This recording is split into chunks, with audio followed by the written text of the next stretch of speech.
उसकी एक ताज़ा मिसाल अभी हाई कोर्ट ने बुशरा बीबी को जमानत मंजूर कर ली है, लेकिन इस मुल्क में जो चलाने वाले हैं इस मुल्क को शायद उनकी मर्जी नहीं है। इस वक्त जब हाई कोर्ट से यह फैसला आया कि बुशरा बीबी को जमानत उनकी मंजूर हो गई है, तो हमारे वकला इस वक्त कोर्ट में मौजूद हैं, और जब उस फैसले के बाद हमारे वकला FIA के जजेस के पास गए तो FIA के दोनों जजेस गायब हो गए और हमें यह बताया गया कि एक जज जिसकी तबीयत खराब हो गई वो घर चले गए और दूसरा जज किसी फातिहा पे चले गए हैं।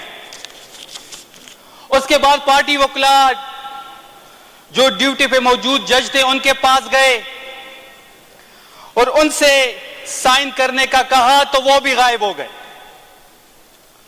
जब तीनों जज गायब हुए तो पार्टी वकला चौथे वेस्ट जज के पास गए। जो वेस्ट सेशनल जज होता है उनके पास ही ड्यूटी होती है।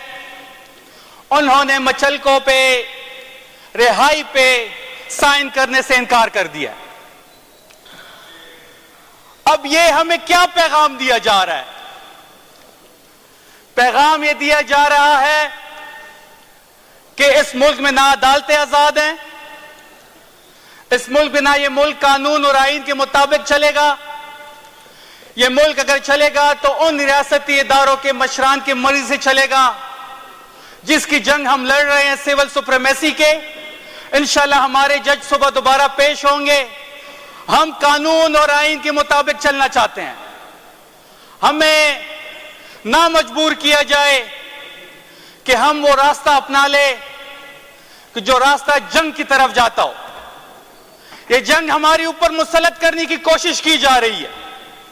अगर ये जंग हमारे ऊपर मुसल्लत करेंगे तो हम जंग लड़ेंगे। इस बार हम लड़ेंगे। इस बार ये जंग 800 कंटेनर इन्होंने लगाए थे, रेंजर्स को इन्होंने तलब किया था, बाकी इदारों की फोर्सेस मौजूद थी। जब काफिला KPK से जा रहा था डी चौक तो मैं इनको चैलेंज देता हूं कि इस बार आप टैंक भी लेके आए, F-16 भी लेके आए, हम डी चौक भी पहुंचेंगे और अपना वजीर आजम को अडयाले से रिहा करके वजीर आजम की तख्त पर भी बैठाएंगे। इस बार अब वो गुड्डी गुड्डी खेल खत्म हुआ जनाब स्पीकर। अब हमें मजबूर किया जा रहा है।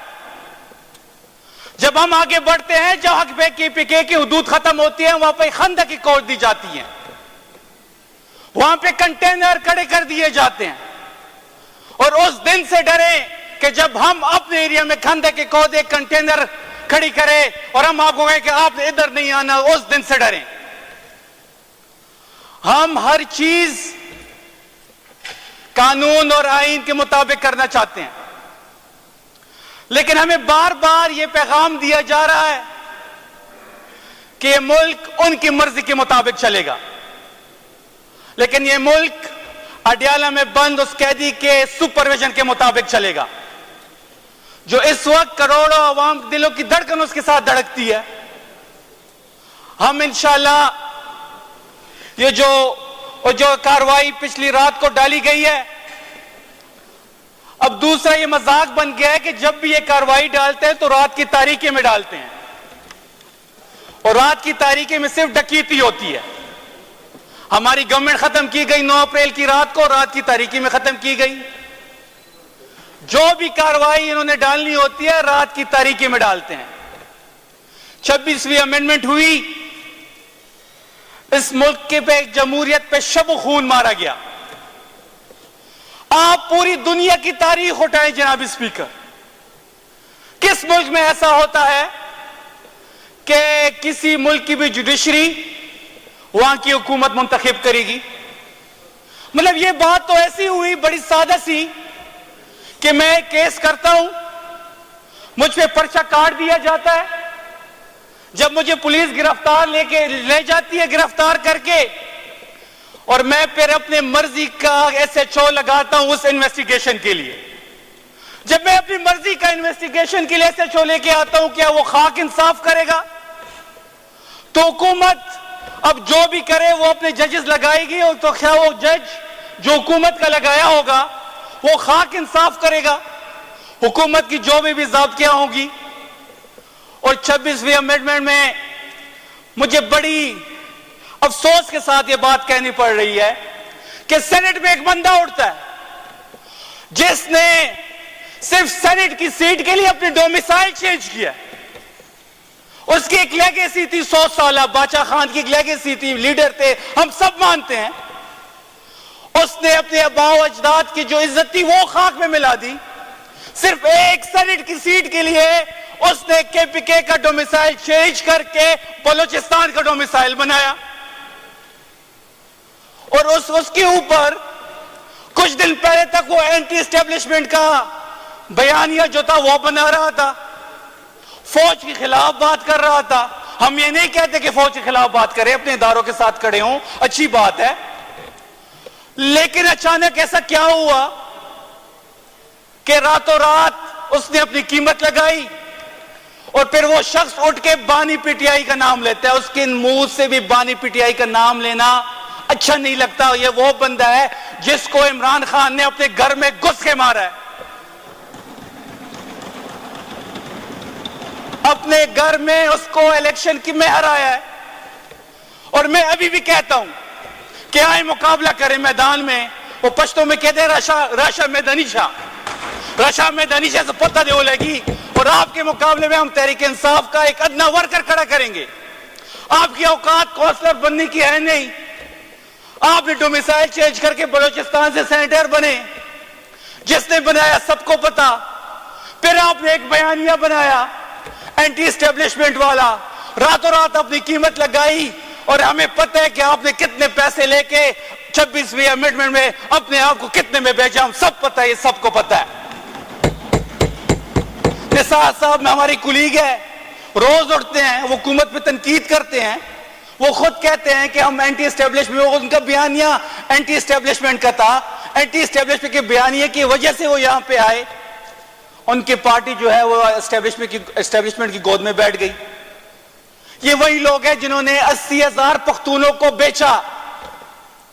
80,000 हमारी शहादतें इन लोगों की वजह से हुई। इनके वालिद असफंदियार वली साहब खड़े होते थे और वो ये कहते थे कि वो नेशनल एक्शन प्लान को भी सपोर्ट करता हूं और जो मिलिट्री ऑपरेशन पख्तूनों पे हो रहा है मैं उसको भी सपोर्ट करता हूं। इनकी वजह से हमने 80,000 शहादतें दी। पख्तूनों का खून इन्होंने बेचा, अपने बिजनेस एम्पायर खड़े किए पख्तूनों की खून पे। आज ये पख्तूनों की लीडर बने हुए हैं। मैं इस फ्लोर से उनको वार्न कर रहा हूं कि आपको कौम जिस नाम से याद करती है हम वो नाम नहीं लेंगे। हमारी तरबियत ऐसी नहीं हुई। हम आपको वार्न कर रहे हैं कि अपने मुंह को संभालें। आप अगर आप आइंदा इमरान खान के खिलाफ या इस सूबे की चीफ एग्जीक्यूटिव के खिलाफ बात की, फिर हम फ्लोर पे वो बातें करेंगे जिसको आप सुन नहीं पाएंगे। कंक्लूड कर। जनाब स्पीकर, आखिर में मैं अपनी पार्टी के मुतालिक बात करना चाहूंगा कि हम इस वक्त डिफाइनिंग मोमेंट पे खड़े हैं। हम सब जो यहां पे आए हैं सिर्फ और सिर्फ इमरान खान की वजह से आए हैं। ना मेरा कोई जाती वोट है या ना यहां पे बैठे 93 लोगों का कोई जाती वोट है। अगर किसी की यह खाम ख्याली है कि उसका जाती वोट है तो फिर आए वो तहरीक इंसाफ के किसी वर्कर का मुकाबला करें। अब पार्टी लीडरशिप को भी यह पैगाम मैं इस फ्लोर से दे रहा हूं कि आप फाइनल कॉल करें, आर या पार हो इस बार। क्योंकि वर्कर यह चाह रहा है कि हमें उन्होंने वोट खान साहब की रिहाई के लिए दिया था। उस दिन जब खान साहब से कोई मुलाकात नहीं हो रही थी और इस फ्लोर पे बिल पास हो रहे थे तो वो किसी को भी पसंद नहीं आ रहे थे। मैंने फ्लोर मांगा, मुझे नहीं दिया गया। खान साहब से कोई भी चीज ज्यादा अहमियत है ही नहीं किसी चीज की। बिल पास होते रहेंगे। वो जी हमारे चेयरमैन साहब इंतहाई मुअद्दब, इंतहाई एहतराम के साथ वो प्रेस कॉन्फ्रेंस करते हैं कि जी 5 दिन से सेल की बिजली बंद है, किसी से मिलने नहीं दिया जा रहा। वो ये पैगाम तो दे देते हैं पर ये नहीं कहते कि हमने आगे क्या करना है। मैं अपने लीडरशिप को यह पैगाम दे रहा हूं यहां से फ्लोर से कि इस बार की जो कॉल होगी वो फाइनल कॉल होगी। आपने जब भी कॉल देनी है जहन में ये चीज बैठा ले कि यह कॉल फाइनल कॉल होगी और इंशाल्लाह लाखों लोग जो है वो KPK से डी चौक, इस्लामाबाद या अडयाला मूव करेंगे। हम इस वक्त सबसे ज्यादा जिस चीज की जरूरत है वो खान साहब की रिहाई की जरूरत है। ये मुल्क उसके इमरान खान के साथ और पाकिस्तान लाजिम और मजलूम हो चुके हैं।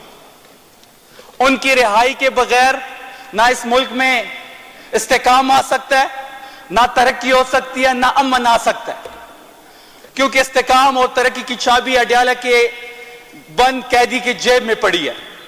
तो जनाब स्पीकर, आखिर में आपका शुक्रिया फ्लोर देने के लिए। 26वीं अमेंडमेंट जो मैंने पहले कहा कि वो इनकी गली की हार बनेगा इंशाल्लाह, क्योंकि आने वाला दौर तहरीक इंसाफ का है और इमरान खान ने इस मुल्क का वजीर आजम बनना ही है। और ये जो अमेंडमेंट इन्होंने रात की तारीकी में किया, यही अमेंडमेंट इनकी गले का हार बनेगा इंशाल्लाह। और हमें उम्मीद है कि इस अमेंडमेंट के बाद अभी जुडिशरी भी जो है वो आजाद नहीं रही। हमें उम्मीद है कि आने वाला जो दौर है वो तहरीक इंसाफ का होगा और जिन्होंने रात की तारीकी में आईन पे, जमहूरियत पे शब खून मारा, उनका एहतसाब हम करके रहेंगे। बहुत शुक्रिया आपका।